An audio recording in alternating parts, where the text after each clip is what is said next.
big looks so easy, man. I tried it before. We stayed there all day, didn't catch nothing. Well, the deal is you're not using the right lure. There's one. Gosh. Oh my gosh. Oh my gosh. Over the last decade, I've caught fish in every corner of North America.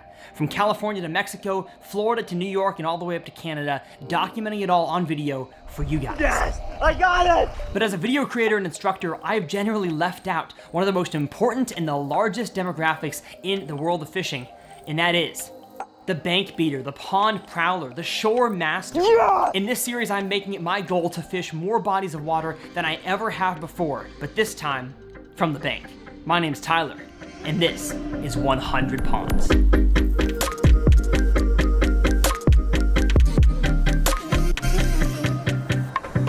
Well, what's going on, folks, and welcome back to 100 Ponds. You might be able to tell this is not necessarily a pond, so I could make it its own video outside of this series, but I think because where we're fishing today is still an awesome bank fishing opportunity, I want to include it in the 100 Ponds series. We are fishing today on the shores of Lake St. Clair here in Detroit, Michigan, and I am excited to show you guys the awesome opportunities that fishing in and around marinas can provide, especially for some big largemouth bass. Here on my channel, my goal is to help you guys catch more bass and become better anglers, and I hope this video helps in that. I say we quit the chit chat and get going to quasi pond number 54.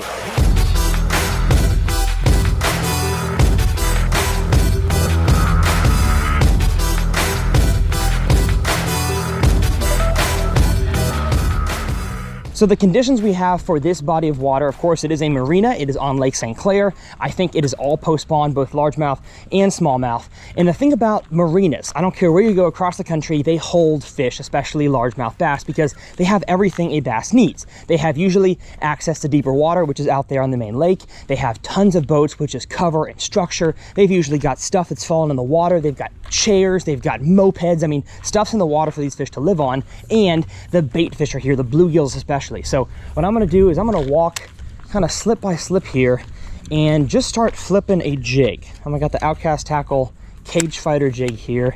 And I don't know if the fish are gonna be on these inside posts, they're gonna be on the outside posts. I don't know if they're gonna be on the bottom, if I could swim this thing.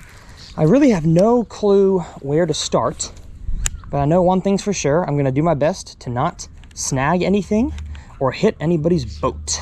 Now the water is not very clear. I'd say a foot visibility maybe. And so I'm not gonna be able to see any fish cruising these banks, I don't think. So I'm gonna have to kind of blind fish. But really, I'm just power flipping. I'm literally stopping for 5 to 6 seconds to let my jig, get to the base of a pole. And then I'm walking, flipping over here, letting it sink, hopping a few times. I see a nice shade line over there.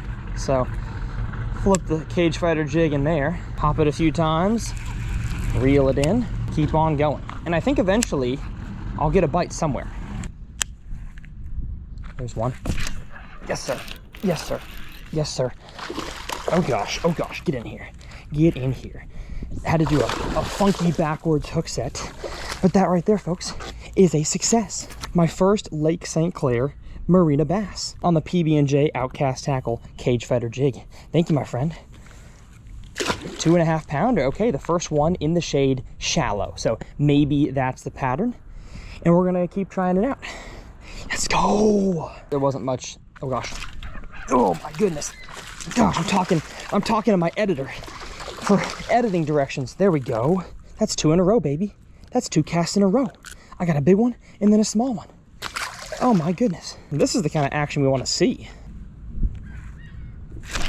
Gosh. Oh my gosh. Oh my gosh. Holy cow. That's a big one. My line is stuck. There we go. There we go. Oh my gosh. Same slip. Same slip. Yes, sir. Yes, sir. Holy cow. That's like a 4 pounder. Look at that thing right there. On the Cage Fighter jig. I gotta get Instagram story of this one. That right there, folks, is what I'm talking about. 3 fish back to back to back, including this beautiful 4 pounder. You can tell post spawn, beat up tail. Thank you, girl. This is stinking awesome. I did not expect to get this much success right away. This place is loaded. Go ahead and check my line, make sure we're not frayed. A little bit frayed, but it's 20 pounds, so we're probably okay. One thing that I've had to do on all 3 of these catches so far is like weird off-centered hook sets. And that's just because I have ropes and I have boats and cables. And so I want to make sure I get the best hook set, which sometimes means doing one a little bit weird and taking your hand off the reel. But as long as I'm landing these fish, man, I do not care how the hook set looks.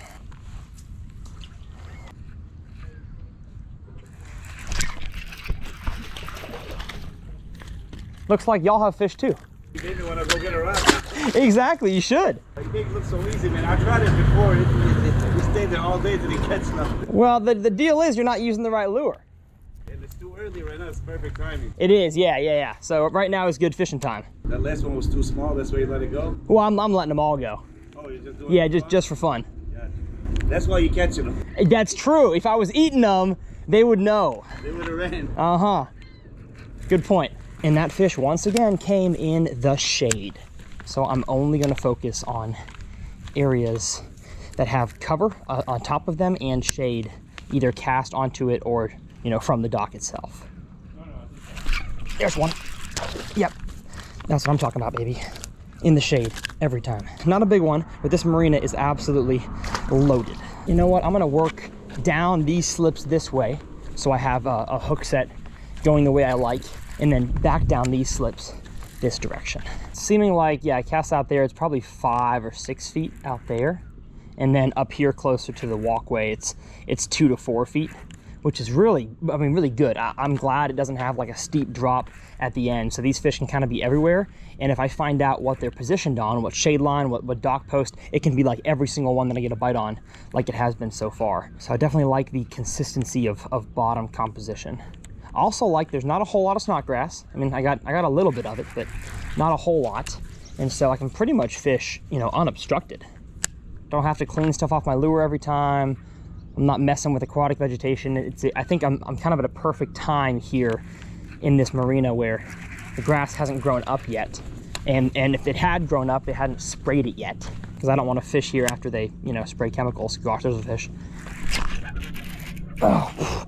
That's so predictable. That's so stinking predictable. Oh my gosh. This is awesome. This is awesome. Thank you, Lake St. Clair Marina, for a great 100 Ponds episode. Let's go. All my tackle, as always, is linked in the video description from my Mach 2 combo here, 7.3 medium heavy, 20-pound Seaguar Basics fluorocarbon, and then my old Outcast tackle cage fighter jig. Now the juice jig, the stealth fighter, they'd all work here as well, but when I'm skipping docks, I want that line tie horizontal. There's a fish right there. Gosh. I want the line tie horizontal, and so it's gonna climb over any kind of structure that's down there a little bit better than a vertical line tie jig.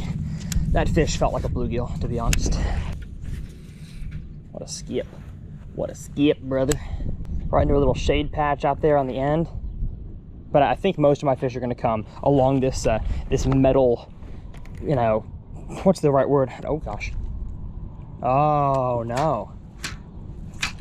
Okay, I got something. I'm not gonna lie, y'all, it is gummy, so I don't think I'm getting it off. Yeah. Dang it. There goes one jig to the marina. A free gift from me. Well, good thing I brought a second. Now, I did not bring my whole tackle bag because I wanted to be kind of inconspicuous, but I did bring one extra jig and a pair of scissors. And of course, a pack of scound bugs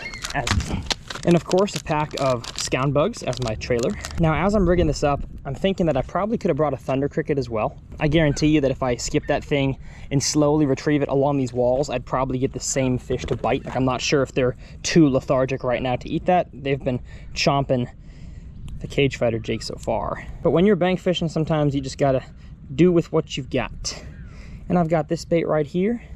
And you know what? I could swim it, but I've been catching them just hopping it. So we're gonna continue to do that with a fish catch in 3, 2, 1. You sure about that? Oh man. Oh, told ya. Let's go. So predictable. Oh gosh, no. See ya. I just had a feeling I could call him a shot like that. Now, why did I pick the jig over a creature bait or a worm? Well, it's because I think the jig really imitates what these bass are eating best, and that is a bluegill. A lot of people think that jigs imitate craws, and yes, they can, and especially the size of this jig is just perfect for what these fish are eating. And I'm seeing these bluegill suspended, eating the moss and the snot grass off of these poles here. So that's why I'm flipping and pitching. I guess I should stop flipping and pitching. Nobody flips anymore. I'm pitching this jig next to these dock pilings, and hungry bass are just kind of chilling around. You know, they could probably eat to their heart's content, but the jig just looks a little bit more suspect, a little bit less defensive and lively, and so they tend to smoke a fake thing falling through a pack of real things. There's one. There's one. Get over that cable. Nope. We're gonna take it this way. Gonna take you this way. Oh my gosh, nice one. A nice one. Get in here. Yes, sir. Beautiful. Bunch of post spawn, Michigan large. Oh, popped right out. Stinking awesome. Thank you, friend. And I didn't like the angle I had to set the hook there, so well, hold up for, yeah, I'm gonna go back this way. I'm gonna get a second flip in there where that fish was, because it seems like they've got buddies sometimes up here. And I was gonna do a cast from the other angle, but then I saw this overhanging dock here, and I was like, holy cow, this has gotta be just juicy. Get a good skip in there, start hopping it out. The most shade that I've seen yet. There's one. Yes, sir. Oh my gosh, my line keeps catching on the bait keeper. There we go. Oh yeah. Oh yeah. Oh, we're absolutely on them, folks. They're chomping the jig. They're chomping the jig. Oh my goodness, what a stinking fun shore fishing episode. Let's go again. I'm gonna tell you guys right now, I am having a ton of fun. This is awesome. Let's just keep on walking, baby. Now I've gotten to kind of the farthest out slips that I can go to, and the water looks a little bit dirtier. Obviously it's closer to the main lake, so it's had more of a chance for, you know, gunk to get in here. Oh, the water's definitely deeper as well. Water's like 5 feet deep at the base here. And there's also a whole lot less shade, so I'm really gonna have to pinpoint my skips to little tiny shade pockets. Because again, we got the sun coming directly from this side right here. Can probably do more just little flips like this. Yeah, I have worked 7 or 8 of these deeper slips now to no bites. So I have a feeling that this water quality is just not good, and these fish aren't sitting in it right now. You sure about that? I was wrong. I was wrong. Never mind. I forgot these are Detroit bass. They can sit in anything. Right behind the Hudson River, these are probably the most resilient fish. Gosh. Uh-oh. Uh-oh, I just smoked my rod on the hook set with the jig. So if this rod breaks, do not be surprised, because I probably just weakened. I think I just weakened the blank. Uh-oh. That is not good. If I get a bite right here, it's gonna be a struggle. Gosh, there's one. Dang it. Ah, man. Y'all can see what I'm flipping in right here. I did not know how to set the hook very well, because I didn't want to hit these people's jet skis or fly back and hit the rod. Dang it. Did not get a good hook set into that fish at all. Good news is, was not a big one. Oh, a big old snake. Holy cow. Big old water snake just moved right there. That's exactly what that jet ski owner wants, I'm sure. Big old snake underneath his sea-doo. Funny story, one of my most memorable bass ever caught kind of early on in my fishing life was caught off of a jet ski float like this. I'll put the catch on the screen right here.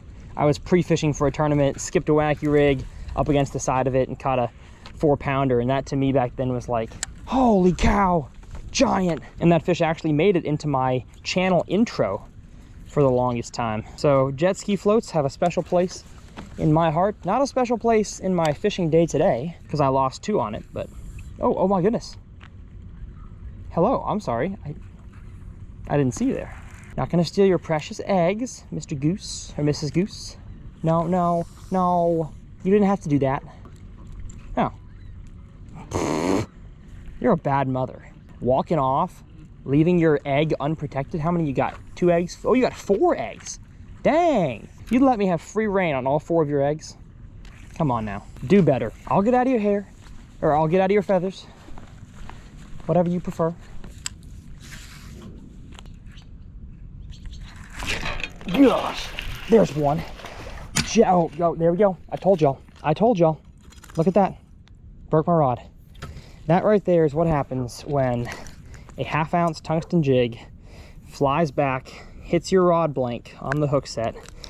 It creates a little weak point and you break your rod. Man, that was not manufacturer error. That was just what happens when this tiny little thing happens to hit your stuff. Dang it. I wonder though if I can catch one. You know, I'm gonna try this out. I'm gonna cut off my jig. I'm gonna take this extra little piece right here, put it in my pocket for safekeeping. And then with a very jagged end of my rod here, I've only got 5 guides. Hey, I've got 5 guides, not too bad. I'm gonna tie back on my jig. And now I've got a 4 foot 6 inch extra heavy. Oh my gosh, that's impossible to cast. There is no tip to this rod at all. It is straight backbone. It's also 0 sensitivity. I can't feel nothing. All right, can I skip it? Oh geez, what a skip. That was awesome. I guess the shorter rod does make you a little more accurate. It's almost like you're throwing like a frisbee like really low, you know, dipping your body down to even get a skip with this thing. It's almost like the fish know that I'm fishing with a broken rod now, because I haven't gotten a single bite. It's so hard to skip with this thing. This is crazy that I can't get a bite. I mean, I'm still putting it in, you know, good places, but I just cannot buy a bite on this thing. I'm telling you, it's like the fish know. They've decided not to bite for whatever reason, even though they would have a, you know, an unfair advantage on this fight. Oh, what a skip. Oh, what a 4 foot 6 inch skip. Gosh, that was a bite. That was a bite right there, folks. We had a bite. I fix my skirt, pull it back down over my deal. Oh, get a flip in there. Oh, perfect flip. Let it fall. Come on, come on. There he is. Yes, sir. Yes, sir. Yes, sir. Oh my gosh. This rod has no bend. Yes! Holy cow, folks. On a broken rod. That's how you make the most of a busted, all pun intended, opportunity. Let's go. Thank you, my friend. You have made my day. I honestly think I would enjoy like a 5 foot 6 medium heavy, or a 4 foot 6 medium heavy for, you know, dock skipping, marina type stuff. Maybe I'd hate it, but I feel like I'm really accurate once I get the movement down. Now, one last area that I wanted to save till the end is a water pump out here in the very back corner of the marina.